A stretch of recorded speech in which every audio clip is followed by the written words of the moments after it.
Welcome everybody to my podcast, Big Little Small Talk. I'm Megan O'Hara-Sullivan and I love to talk, but I also love to listen. If you're new here, welcome. Thanks for joining me today. I hope you enjoy the episode. Hello listeners, welcome to our segment called Big Little Small Talk, where we go out and talk to people in the community. My name's Megan O'Hara-Sullivan and today we are talking with a few members of the Toowoomba Parkinson support group, and I have the coordinator here called Carol Chalmers and her husband Joe Chalmers. Now guys, I've come to your house today because this week we're celebrating Parkinson's Week. Can you tell me what's your experience with Parkinson's and how did you come to be the coordinator, Carol? And Joe, tell me about your journey with Parkinson's. It's been a long one. I've been diagnosed some 13 years. During that 13 years, I met some really nice people. It's just a pity I have Parkinson's in order to meet these people.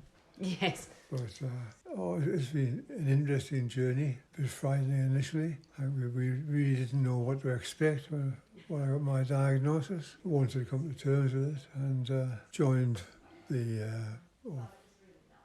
became a member of the support group. Well, it was an interesting road in life since then. I read that on your website, which is an excellent website, by the way. It says life can give burdens, but it can also provide shoulders. So for you, Joe, what were your first symptoms that something wasn't quite right? I was sort of twitching in one of my toes. That must have been 18 years ago. But then about 13 years ago, I asked for a referral to a specialist, a neurologist, and was given the diagnosis then. But I knew myself that I had Parkinson's disease. I had a lot of the early symptoms, particularly my writing. I had to write a fair bit for work, and the writing would start off legible. Anybody could read what I wrote for the first line, but after that it started getting smaller and smaller, and till in the end it was a minute scribble, illegible. So you hadn't had a diagnosis, but you knew from your own writing that something was going wrong. That was one of the things in my writing. My speech was becoming more and more quiet, and also I tended to stumble a bit with my words. It was hard to get into a conversation with people. If I was at a meeting, the meeting might focus on one particular subject, and I find that as the meeting went on, I was unable to keep up with the conversation. I knew what I wanted to say, I just couldn't get it out in time. And you were given that diagnosis, and how quickly did things change? Were you put on treatment? What is the treatment for Parkinson's? Well, the main treatment is dopamine-based medication. There is no cure. It's medication, and even though there are different sort of preparations, they all revolve around that dopamine.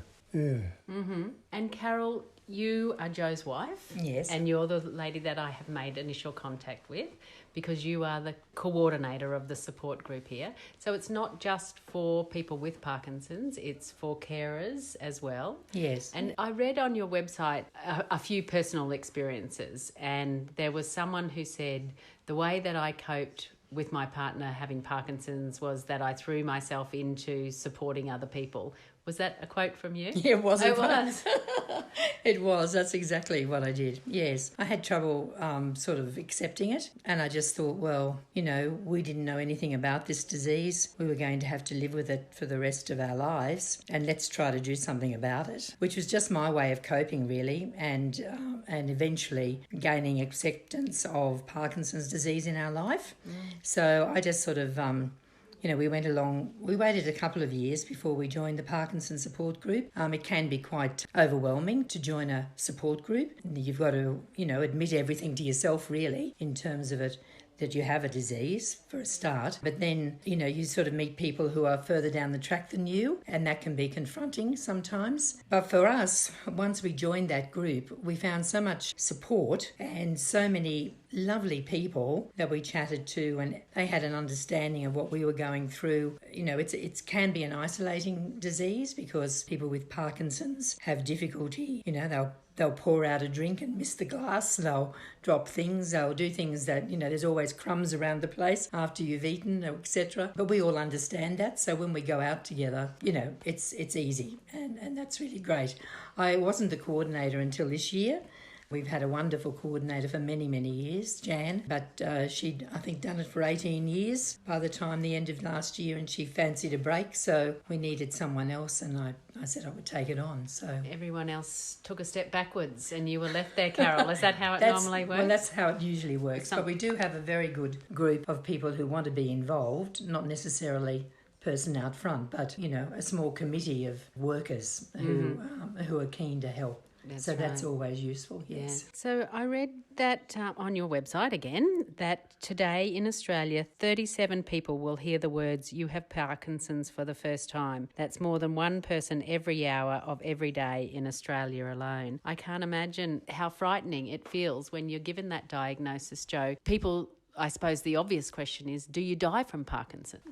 Well, no, you don't die from Parkinson's. You die with Parkinson's, but it's not a fatal illness.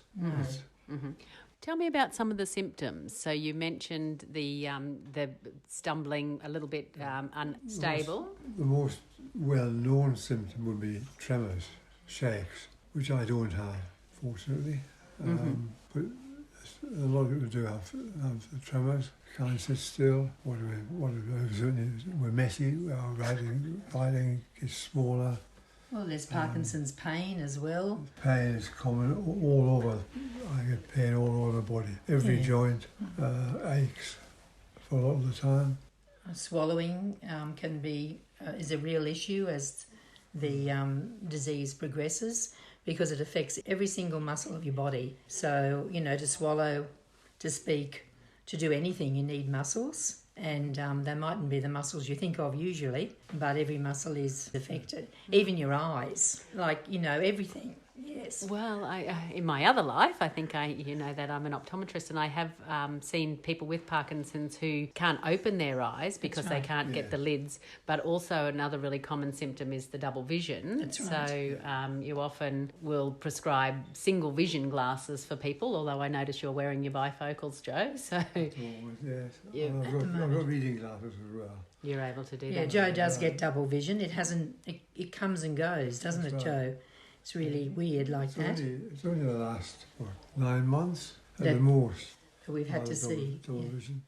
Had to see an optometrist about getting prisms put into the glasses and that sort of thing. And and that can take away your reading, which is a very big pastime for lots of people. So that can be a real issue. Exactly. Now I want to talk more about the group, the support group. Tell me about some of the things that you've got. Tell me about the choir. Oh, well, we started the choir probably about 5 or 6 years ago, and that choir was started specifically to try to keep people with Parkinson's voices louder. People with Parkinson's, they end up with what is referred to as a mouse voice, much quieter. Their speech gets slurred, and all of that is to do, with the lack of being able to breathe as well, being able to project as well, all again about the muscles. So singing helps to strengthen that area. And for me, that was a really important area, because with Parkinson's, people get a mask-like expression quite often. And that interferes, you don't realise how much, but it interferes with communication. It was one of the first things I noticed about Joe, when I knew something was wrong, but I couldn't put my finger on it. And later I realised it because I couldn't read him anymore. I couldn't sort of actually, he wasn't my Joe when we were speaking, and the reactions were different. Now, we've talked about that, and the reactions inside were the same, but I couldn't read them because of the face. So combine that with not being able to project well and speak well, your communication with your closest person in your life, deteriorates hugely if you're not well aware of it. So, Joe, you're a member of the choir. Do you like to sing? Oh, I used to. I'm not much good now. But you still go. I still enjoy it. Yes, we still go. Yes. What's the name of the choir? Do we have a name? Yeah. Parkinson's. Yes. Right. Parkinson's. I love it. Yes. Great. Yes. And you've been going since 2016? Yes, roughly about roughly about that, 2016, 17. We're involved in a Sing to Beat Parkinson's worldwide research program, which was quite good to start with, wasn't it, love? Yeah, it was really interesting. And we've got a core group that were in the original group, and we still are building numbers as we go along, and numbers change as well. People change, you know, sort of things suit or don't suit the ability to get to the Parkinson's choir, or just really the mobility of people can affect going to things like that as well. I can imagine that when you sing, it's a bit like exercising. It's those endorphins that are released. So it must be really good, not only for your enunciation and your projection of your voice, but for your mental health as well, Joe. Oh, I hope so. So we talked then a little bit about exercise. You have organised exercise classes through the association as well? We have organised exercise classes through Blue Care. And other physio areas, different physios have different classes. There's specific classes, a therapy group at Blue Care, and then some other vision exercise group also has specific Parkinson's classes, and others are getting ones together as well. We don't actually involve ourselves in that, apart from let everyone know what's going on in Toowoomba. We did start though a Dance for Parkinson's group. Right, well that's what I want to hear about, yes. Now, Joe has never been a great dancer. In fact, he'd never take me dancing. So it took him to get Parkinson's disease before we went dancing together. Very drastic measure, Joe, but you got him on the dance floor in the end. And what do you say to those people who say, well, but I can't dance? Well, neither can we. that's right. Dancing is, it's the exercise really. It's not the dance moves. We don't do the gypsy tap or the waltz or whatever. It's more sitting down and dancing with the music. Yes. We do some standing ones if people are up to it as well, and we have bars we can hold on to too. But it's not ballet as such. Although we do some lovely music sometimes to move to, but we quite often, because of our age group, we do things like, you know, the Beatles and music and Beach Boys, and our dance teacher is very innovative with regard to the music for us. I love it. I remember going and testing people's eyes in nursing homes and many years ago, and they were playing things like, you know, roll out the barrel. And I was thinking, no, these people they want to hear Johnny O'Keefe. That's right. They want to hear Elvis Presley. That's right. So that's where you're up to. We've often said if we end up in a nursing home and they play Roll Out the Barrel to our children, for heaven's sake, tell them to change the music. Give me some Beach Boys, you think, right? Yeah. Okay, so Joe, if I was to put a song on the record player, what's the song that couldn't keep you off the dance floor, you reckon? Oh, some good songs to get me on the dance floor. Mostly 60s stuff. The Animals, the Kinks, the Beatles. Wow, like it. What's that? The House of the Rising Sun. Exactly. Yes. You're right. Well, look, I really appreciate you sharing your story with me today. You've kindly organised some of your other support group members to be here, and I'd like to hear their story too. But thank you, Joe, and thank you, Carol, for sharing your story with me today. Pleasure. Thanks very much, Megan. Thank you.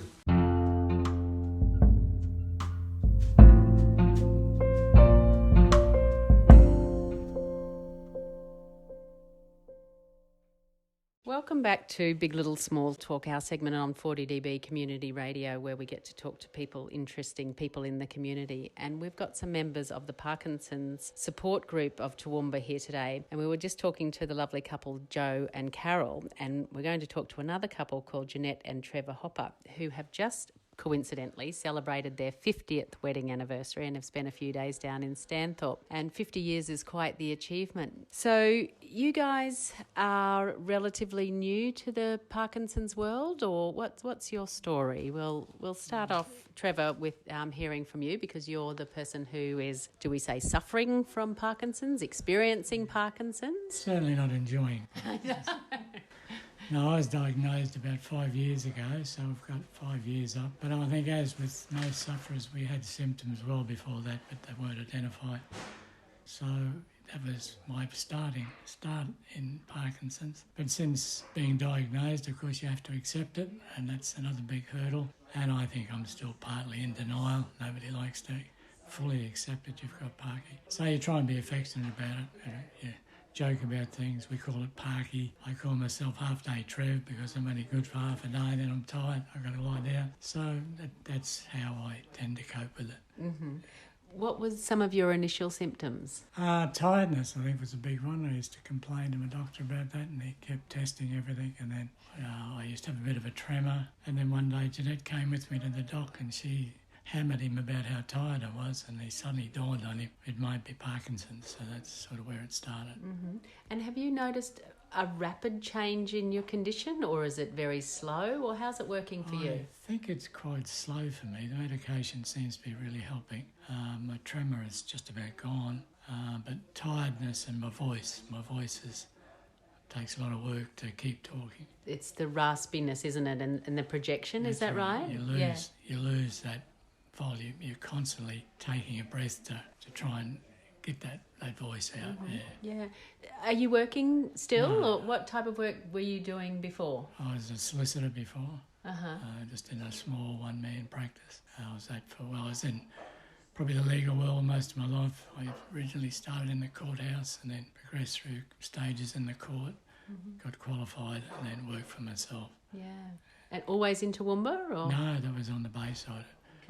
I had a practice at Capalaba for a good number of years, and before that I worked in Brisbane and Cleveland. And have you found that there's been a sort of your mental capacity, like is it your ability to find the words for things? Is that something that's been happening to you or not? No, not so much, not that type of thing. I do suffer from what they call apathy, which to me means you just lose interest in things, and that's another symptom of Parkinson's apparently. Mm-hmm. Yeah. So you've got to remind yourself that you should be doing things, Right. because you tend to think about it and then a week might pass and you forget all about it again. It just goes out off the radar. Uh-huh. So some of the other symptoms, have you been experiencing falls or any of those sorts of things? Falls. No. The other major thing that's starting to happen with my mobility, I notice my legs are getting a bit weaker. I tend to stumble around a bit. But no, fortunately no falls. Right, But yeah. my major issue is the fatigue, voice, and I can see the creeping mobility issues starting to creep up on me. And Jeanette, you are this other part of the 50-year duo. How did you meet, you and Trevor? Oh gosh, our mothers knew each other and we met probably through them at Cleveland. We both worked locally and I used to walk home, and one afternoon Trevor stopped to pick me up and give me a lift home. So you got in the car with a stranger. Well, Is that what you're saying? We knew of each other, so we hadn't formally met at that stage. And the rest, as they say, is history. 50 years later. What's been the biggest change for you with Trevor having Parkinson's? I think seeing him with his ability to not do the things that he's used to doing, and he struggles a bit with that, and I find that hard. So I have to sort of say, well, do what you can do today, and it doesn't necessarily have to be done today, it can be done tomorrow. That would be the biggest change, I think. And the voice also, we both find that quite difficult because I have problems. I don't have a hearing problem, but I have problems hearing him. And for him to have to constantly repeat himself is difficult at times. It's difficult when we socialise because of background noise. So background noise has a big impact on his ability to keep a conversation going. And often when he can't keep a conversation going is when he gets that blank look that often happens with people with Parkinson's. Carol was talking about the mask face. I'd never heard that before. It's fascinating. Yeah. That was probably one of the first things. Like, we were aware of some of his symptoms, and our son-in-law had actually said to our daughter that he said, your dad is walking in a peculiar fashion. And then when the tiredness thing happened, that was the trigger to go to see a specialist. But we had visitors once and it was pretty noisy, and I happened to look at Trevor sitting at the end of the table and he was completely expressionless. It actually frightened me because I thought there's something more going on here. That was before he was diagnosed. So that mask expression is something that really takes a lot of getting used to when you're used to seeing someone who's quite smiley and, and it doesn't mean they're unhappy, but it's just getting used to seeing that facial feature. Exactly. And you're active members of the support group, are you? Yes, we go along as often as we can. We've been now members for about 3 years or more. Were you reluctant to join a support group? Was it part of the acceptance of, look, I don't want to be around all those people with Parkinson's? That's precisely right. It took me probably a few weeks, few months maybe before I went along freely. I think we might have gone initially to put your toe in the water, so to speak. But it is a big deal because, it's a constant reminder of what's ahead. And I know people don't go for that very reason. But it's worth going because it's socialisation amongst people the same as you. It's information. It's just that basic support, is there. So, it's well worth. Are you participants in the choir or the dancing classes? No, we went to the dance for a while, but it wasn't my cup of tea. And I have thought about the choir. I thought it might help, but I haven't got there yet. And I read on the website, I was saying to Carol and to Joe what a fantastic website it is because it has all these handy hints, things like what it's like with your glasses and what it's like with your cold hands and how do you keep your cold hands and cold feet and what about drinking, things to help you with drinking. So what about driving? Are you driving?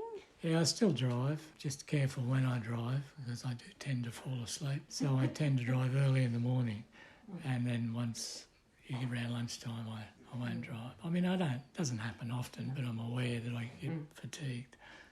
So. Certainly that's a really big part in anybody's life, giving up their driver's licence. I don't think anything kind of splits a family more than should mum and dad still be driving. Yeah. We've had to make some changes in that respect because we did have a caravan and up until 15 months ago and that became a bit too much physically because I wouldn't drive with the van. So we sold that and we still travel, but we've gone down to a very simple little camper van and I can drive it. I don't, as Trevor said, he drives in the mornings and that's when it's the safest. And it's not that he's an unsafe driver, it's more the effects of the medication and the fatigue. So we're very aware of that. And I often say to him, are you okay to drive? Would you like me to drive? And it's something that we're working between us. It's working well. And you two have a family? You have children? Yes. Yeah, and grandchildren? Yes, we've got 2 children and 3 grandchildren. And have they sort of had any reaction to you having the Parkinson's, do you think, Trevor? Oh, I don't think so. I think they just support it. The way they find me, they take me. So, I don't think it's created any problems. Well, I wouldn't hope so. I would imagine that they'd be supportive as well. Yeah. And Jeanette, were you working before Trevor's diagnosis? Yes, I was. I used to work in soft furnishings industry, in not decorating, but manufacturing and making. It was really lovely. Yeah. And are you now a full-time carer? I don't classify myself as his carer, really. I have to do more. That's certainly a thing that has changed. But I'm not his carer. Yeah. We're partners. Great. Love it. What's the fear for you in the future? My biggest fear is probably Trevor losing his mobility. I think that would be one of the hardest things, I think, for both of us to deal with. More so Trevor, of course, because he's the one with the Parkinson's. But we can't get ahead of ourselves and we just take each day as it comes, really. I think we're pretty informed about it and we get that information from lots of sources, but the support group is our main source of inspiration and information because we have terrific guest speakers. Also, other participants experience the same sorts of things that we do, so we learn from each other. Trevor, that's right. You talked before about, and Joe, funnily enough, said exactly the same thing about going to the support group. You see people who are sort of further down the track than you. Are you getting people who are behind you in a way, and do you feel that you're able to sort of help them in terms of, being able to cope with it? I've never really thought about that myself, probably because I'm still a little bit new to the whole setup. I've always regarded myself as The young one. The young one. Put it that way. So, but I dare say in time it'll come for sure. Exactly. There'll be people come that you can see. That was like me 5 years ago, sort of thing. Yes. But as it progresses, you tend not to notice it so much because you're in that moment. It's just another day, another phase. So you tend not to think about it. Are there any, I know Michael J. Fox famously has Parkinson's. Are there any sort of people that you look to and think, I can do that, I can be like that? Not particularly. No, there's nobody that really stands out. There's no poster boys for Parkinson's at the moment. We're all poster boys. Oh, I know. Well, that might be your role in future. Because it is a hell of a thing to live with. Yeah. And everybody you meet, they try hard. And they're really putting their heart and soul in to keep themselves going. So, I think everybody's a poster boy or girl. Good for you. Now, I know, well, I've spoken to you and to Joe, both men, but what's the rate of men or women developing Parkinson's? It's far greater in males. I'm not sure the stats, but certainly there's more men than women who develop Parkinson's. And I don't know the cause. I don't. There's umpteen research that's going on now trying to establish. In fact, there was one recent one that got a bit of publicity to do with genetic testing, DNA, see if there's a commonality. So maybe one day they'll stumble over it. Well, I was going to ask you that. Have you ever known anyone with Parkinson's before you had Parkinson's, were diagnosed? Well, Mum, I mean, it took us by surprise. After she passed away, we got the death certificate, they had listed on there Parkinson's. But we never knew. And she didn't really exhibit any gross signs of it. She was in care. But she was 84 and she was in care, and we were never told. And then, as Trevor said, we got the death certificate and it said that she'd had Parkinson's for 18 months. And that's really our only other person that we knew. But of course, since Trevor's been diagnosed, it's a whole different ballgame, and there's so many people. It's a bit like when you're trying to give up smoking. Everywhere you look, everyone's a smoker. Or when you buy a white car, everyone's got a white car. That's right. So you see more and more people with Parkinson's. And know of. Right, yeah. So then would your children then be more susceptible, or that's not how the genetic... Well, all I've read on it suggests it's more the maternal side where the hereditary aspect kicks in. But even that's not conclusive. No, so much more to learn. Just before I let you go, so with your self-care, you've got your medication. What are the things that you find that you can do that helps you?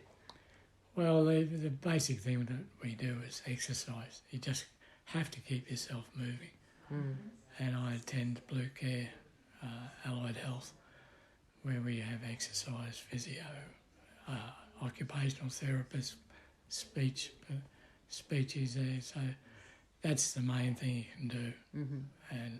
But of course that in itself is a challenge. Nobody readily looks forward to exercising. Oh, So, really?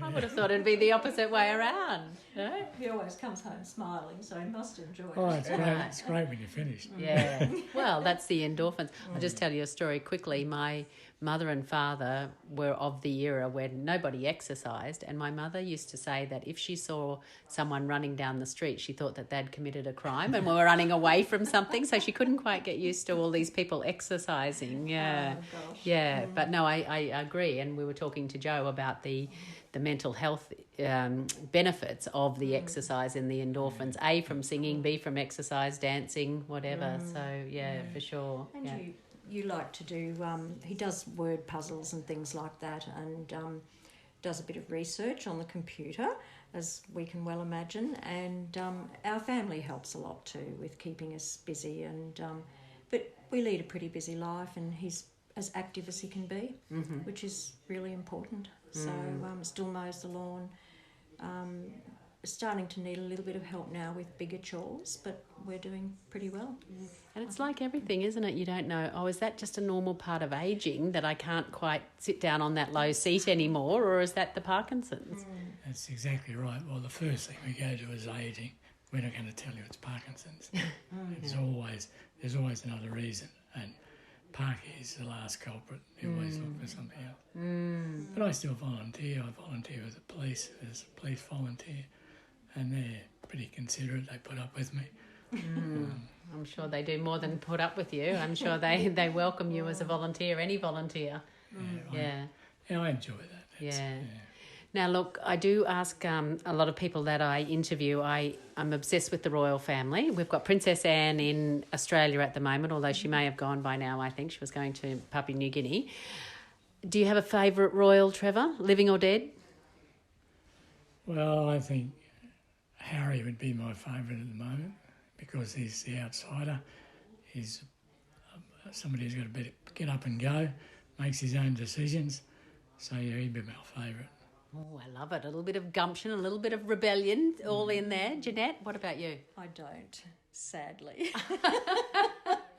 I'm not into the royals, I'm afraid, and I didn't know until last night that Princess Anne had even been in Australia, and by then she was in Papua New Guinea, so there you are. So she's gone. Well, look, I really appreciate you both telling your story today. I'm sure there's someone out there listening to this who might motivate them to go to a support group or motivate them to go and get some testing and see what that it's not a bad diagnosis. It's not fun. I know you've told me that, Trevor, but it's not the end of the world. It could be worse. If I may just quickly say something, I read in one of the Parkinson's magazines about a man who was a young onset, and he said his diagnosis was not his diagnosis. He and his wife said it's our diagnosis, and it is. It's our diagnosis, and that's the way it works.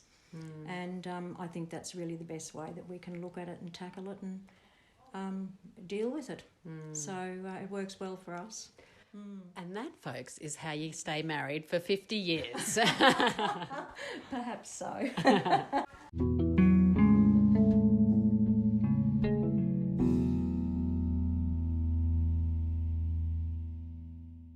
Welcome back to Big Little Small Talk, and we're here today talking to people who are either sufferers or carers of people with Parkinson's disease. So we've come to the home of Carol and Joe, who are Carol's the coordinator of the Toowoomba Parkinson's support group. And I've got another couple for you to meet, and their names are Edwina and Peter Tierney. So welcome along. Peter is a sufferer or a... Do you say suffer? You're living with Parkinson's. Living with Parkinson's, yes. With Parkinson's. How long since your diagnosis? 14 years. No, more like 8 years. No, it's 8 years, yeah. Around 8 years. 8 years. And you were telling me before that you had a sign writing business, Tierney, quite famous. I can see it's like a paintbrush, isn't it? Yes. Yes. Tell me about that business. And did you start that business? No, my dad started that business in 1924 in the Glebe in Sydney. And I'm one of the 4 sons. We were all apprenticed to him. And when I finished my apprenticeship, I left and went to Tasmania and worked. I ran away from home, in other words, with my signwriting gear, which I felt very confident at the time. Right. And then I started on my own business. He travelled Australia first for 3 years and came back to Sydney because his mother was dying. And we met after his mother died, and then he worked in the family business for some time, and then we decided we wanted to get out of Sydney, so we moved to Toowoomba. So that was in 1978, and just started up business here, and away we went. Away you went. And then did you have other people your children carry on the business then from you? They do, yes. We've got 2 sons here. They're both songwriters. Both songwriters. Mm-hmm. And they've actually split up. One does brushwork and one does the more corporate sort of work. Which is computer controlled and structural work. Uh-huh. And your 3 brothers, did they keep sign writing? They did. My elder brother, when he passed away, he's stuck with it. And I'm the son number 2, And number 3 stuck with it, and number 4 stuck with it, and they're younger than me. They're both retired. Okay. Well, listeners would know that I am the mother of 5 boys, so I'm always so interested in all-boy families, Peter, and particularly the position in the family. So you're number 2. So let's talk about your genetic history. Has there been any history of Parkinson's that you know of? I've got an uncle, my mother's younger brother. Yeah. And as far as you know, is there any genetic relationship or? I don't know. Yeah, no. We don't know. Don't know. And so for you, has your journey been one of acceptance? Has it taken a long time for you to accept the diagnosis? Probably did, yes. I think Yes, Peter had been quite ill before, like he'd had cancer, blood cancer, and he was having treatment for a few years with that, and he just sort of got through that when I recognised the symptoms, the tremors had started, and I had other things I'd noticed and took him off to have it checked up and to find it was Parkinson's. What were the other things, Edwina, that you'd noticed? I'd noticed that he'd lost a lot of expression in his face. I couldn't, like when you live together for a long time, you could read each other's expressions. And there were times that I'd say something and look at him and I couldn't work out whether he was happy about it or unhappy about it. And I'd have to sometimes say, have I said something to upset you? Or, no, I'm fine. So it was that sort of thing. And that was sort of, but because he'd been so sick, I'd put it, just stored that away. But when I started to notice the tremor in his face and his hands, I thought, oh no, there's more to this than.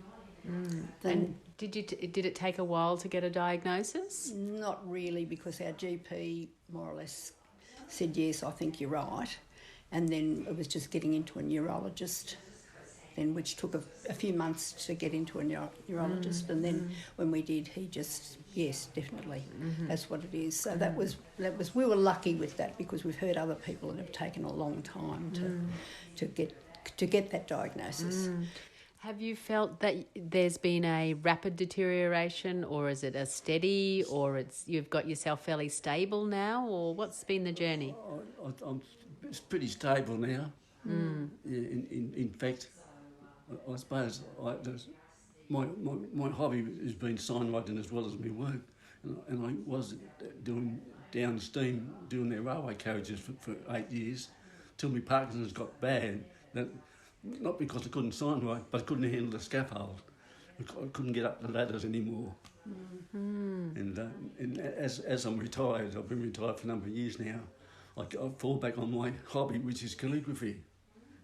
And all my 60 years of signwriting, I'm doing hand lettering, and I love hand lettering. And now I've adapted it to my calligraphy, with very good results, and very satisfying work. I would imagine that would be A, really good for your brain, and B, really good for your control of your... Yeah. Our neurologist is quite impressed. He said, that he can still do it. We often take samples along of what he's doing, because he can see, that it's not deteriorating, which is unusual. But he said he must be hardwired for it. And Edwina, were you working before the diagnosis, and did that change your work pattern? Or we've worked together. We've been in partnership ever since we've been in Toowoomba anyway. And yes, and Peter retired a bit before I did. But it has changed. I guess I'm very conscious of him getting tired, and I'll sort of look at him and say, I think you better go and lie down, have a bit of a rest, and that sort of thing. So we sort of work our social life around, making sure he doesn't get too tired, because that's not good for him. Tell me about your social life. What sort of things do you enjoy apart from the Parkinson's support group? Well, most of our life evolves around the support group. Yeah. I'm involved in aquarobics 1 or 2 days a week, and we have dance for Parkinson's 1 day a week, followed by a meal. Because we're right next door to the Romans Cafe, so we finish there. Then we have the monthly meeting Once a month. Yeah. Once a month. Then we have the choir once a week too. I love the choir, the Yeah. Parkinson song. Yeah, fantastic. And funny, and the choir is next door to the Park House Cafe. So we end up having afternoon tea. You two are going to be as big as houses soon from all your afternoon teas and all your lunches. It's very social. But we also belong to St Thomas More's Parish, and we belong to the parish family, family groups. Yeah. And we get together once a month with them. So we've always had a pretty active social life. Right, Yeah, and we've got a big family. So that's it. Tell me about, we were talking earlier to Joe and Carol, and Joe said that being around other people with Parkinson's, you know, there's a bit of mess around and you might spill the water and all of that, and it's just so nice to be around people who understand what you're going through. Is that what you get from the support group? Yes. We've said too that we've made friends with people we wouldn't come into contact with in any other way, but we'd never have to explain anything because we all understand what everyone's going through, and I think that's the biggest thing with the support group. You don't have to make explanations. You are who you are, and you're not even conscious of Parkinson's when you're together because everyone knows what everyone else is going through. I mean, it's such a good story for anything really in our life, whether we've got depression or anything. It's that human contact, isn't it? It is. And people understanding, and I'm sure that, you know, we've got friends that, you know, have got dementia, and, you know, you think, oh, I wonder what support groups there are for people with dementia, because that can be isolating too for people. Tell me the most frustrating thing for you. Walking. I'm getting getting hard to walk. My balance is not good. Did you find it a really big step to get the walking stick? Yes. Well, I've since then got a whirly walker, and which suddenly I couldn't walk, and I had to get the whirly walker. And his speech has been affected too. You'll notice that he struggles sometimes to get the words out, so that. And I tend to come in. Oh, well, that's a natural thing that we do, isn't it? Prompting, I suppose. Yes, just what about for you, Edwina? What's been the hardest thing for you? To see, you know, a man who was so strong and fit and very active, to see his life contracting, that he can't do the things that he wants to do, and he was always was, but he has been a great problem solver. And that was part of his work, to work things out and problem solve, and he finds it very difficult to solve a problem these days. Interesting. Yes, Yeah. Well, we were talking earlier with some of the other couples about the dancing. So you enjoy the dancing? Love it. Love it. Were you always a dancing man? No. Oh. I've always wanted to be. This was so if there's a shining light or a silver lining, Parkinson's gave you the freedom to be a dancing man. Yes. And would you say that you've had any change in your personality? I can ask you first, Peter. I'm not aware. I don't think so. I'm not aware of it. No, he's always been wonderful. That's a nice thing to hear. Well, look, I don't want to keep you too long, but I do want to know. We asked before about Michael J. Fox being the pin-up guy for Parkinson's. Have you got someone that you look at and you think, I can be like that. I can be that person living with Parkinson's. Is there anyone like that in your mind? Not that I can think of. Yeah. No. Okay, well, why don't we just cut straight to the chase, which is the question that I really want to ask you. Well, who's your favourite royal, Peter? The Queen. The Queen. Tell me why. Because she's pretty noble. Always looks good. And she loves dressing in green, and I love green. Oh, well, do you know, I have never heard anyone say that they love the Queen because she loves dressing in green and they love green. That's true. Well, that's good, and I suppose that's as good an answer as any, isn't it? It doesn't have to be any deeper or any more meaningful than that. And she wears nice hats. Oh, well, nice hats, okay. Women in hats. Were you a woman who wore a hat, Yes, Edwina? I used to, yes. Yeah. Yes, always wore a hat. Tell me who your favourite royal is. It's Princess Anne. Oh, She's just been here. Yes, no, I've always admired her because she's her own person, very strong woman, and never seems to step out of line for anything. She's, much admired. Very horsey. Very horsey. I'm not a horsey person, but, you know, that's her. That's all part of her. But no, I do admire her. Good for you. And you were watching her while she was here in Australia? No, I haven't seen much of that at all. I suppose you've been busy, yeah. Yeah. What about a song that can't keep you off the dance floor? Oh, no. I'm more of a classical music type person. I like to listen to ABC classics. Right. Much more refined than you and I, Peter. Love our Johnny O'Keefe and our... Yeah, Peter's a country and western musician. Much. What a mingling of the tastes with your... So what's your favourite country and western song? Give me a song. Well, it's one of the Slim Dusties. Any Slim Dusties, I think. Pub with no beer. Do you love that one? Yes, that'll do.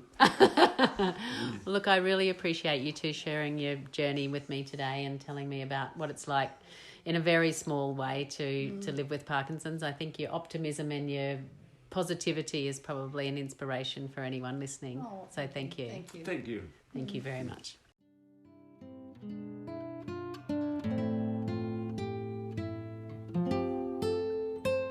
That's it for this week. Thanks for joining me on Big Little Small Talk. I hope you can make the time to join me next week. If you've enjoyed this episode, please subscribe on your favourite podcast app.